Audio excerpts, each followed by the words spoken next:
प्रेमात अडसर ठरणाऱ्या पतीचा पत्नीने आपल्या प्रियकराच्या मदतीने खून केल्याची धक्कादायक घटना दापोलीमध्ये घडली. अनैतिक संबंधातून पत्नीने प्रियकराच्या मदतीने पतीचा काटा काढल्याच्या घटनेने एकच खळबळ उडाली आहे. संशयित आरोपी म्हणून पत्नी नेहा निलेश बास्कर व तिचा प्रियकर मंगेश चिंचघरकर या दापोली पोलिसांनी ताब्यात घेतला आहे. या दोघांनी गुन्ह्याची कबुली दिली आहे.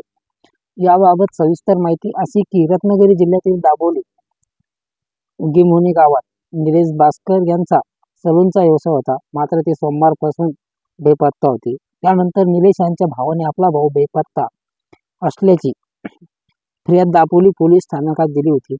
त्यानुसार दापोली पोलिसांनी पत्नीकडे चौकशी केली असता तिच्या जबाबात तफावत आढळून आली आणि पोलिसांनी नेहा बास्कर ज्या हॉटेलमध्ये कामाला होती त्या हॉटेलचे CCTV फुटेज तपासले असता ते दोघं हॉटेलमधून बाहेर पडत असल्याचे दिसून आले.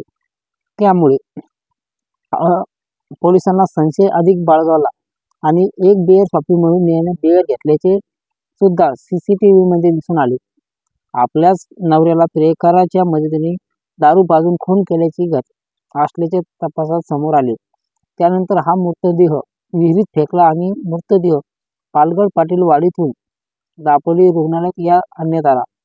दरम्यान संशयित आरोपी म्हणून ताब्यात घेतलेला मंगेश चिंचघरकर हा बस चालक आहे आणि मंडणगड डेपोची बस दापोली वस्तीला घेऊन आला असता त्या दापोली पोलिसांनी सापळा रचून पकडले आणि अधिक पोलीस चौकशी करत आहेत.